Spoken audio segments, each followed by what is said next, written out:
अडानी मामले पर जेपीसी गठन की मांग पर विपक्ष अड़ा हुआ है तो दूसरी ओर सरकार जेपीसी से इंकार कर रही है।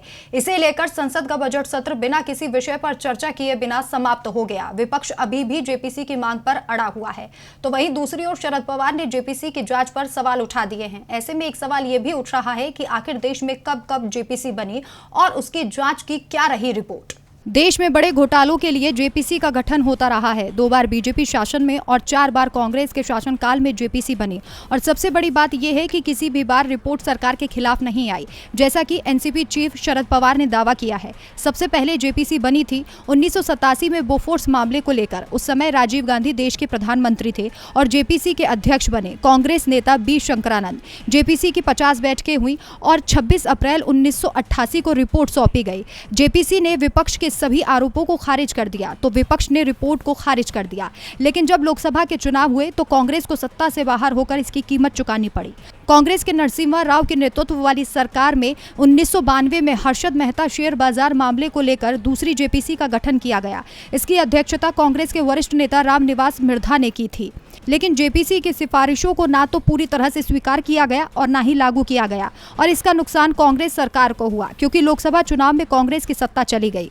तीसरी और चौथी जेपीसी अटल बिहारी वाजपेयी के नेतृत्व वाली सरकार के समय पर बनी। पहली 2001 के केतन पारेख शेयर बाजार घोटाले मामले में समिति ने 105 बैठकें की और 19 दिसंबर 2002 को अपनी रिपोर्ट सौंप दी। समिति ने शेयर बाजार के नियमों में व्यापक बदलाव की सिफारिश की, लेकिन इनमें से कई सिफारिशें नाकाम साबित हुई। कोल्ड ड्रिंक्स, पेय पदार्थों, फलों के जूस और अन्य आवश्यक चीजों में सुरक्षा मानकों को निर्धारित करने के लिए चौथी बार जेपीसी का गठन अगस्त 2003 में हुआ।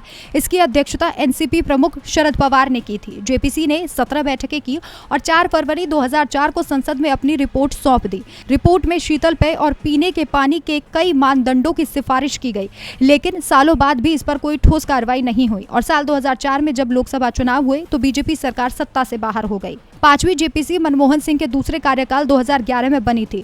2G मामले में जांच के लिए जेपीसी की अध्यक्षता पीसी चाको ने की, लेकिन जेपीसी ने विपक्ष के अधिकांश आरोपों को सिरे से खारिज कर दिया, खासतौर पर पीएम मनमोहन सिंह और वित्त मंत्री पी चिदंबरम पर लगे आरोप को। 2 साल बाद 2013 में वीवीआईपी हेलीकॉप्टर मामले में जांच के लिए जेपीसी का गठन हुआ। इस घोटाले की जांच कई अन्य सैनिक अधिकारियों तक पहुंची, लेकिन इस मामले में भी कोई भी आरोप नेताओं के खिलाफ तय नहीं हो पाए। लेकिन 2014 के लोकसभा चुनाव में मनमोहन सिंह की सरकार सत्ता से बाहर हो गई, यानी जेपीसी जांच में किसी राजनेता पर कभी आरोप तय नहीं हुए। लेकिन जिस तरह सरकार के कार्यकाल में किसी घोटाले की जांच के लिए जेपीसी बनी, वो सरकार जरूर सत्ता से बाहर हो गई। डीबी लाइव की रिपोर्ट।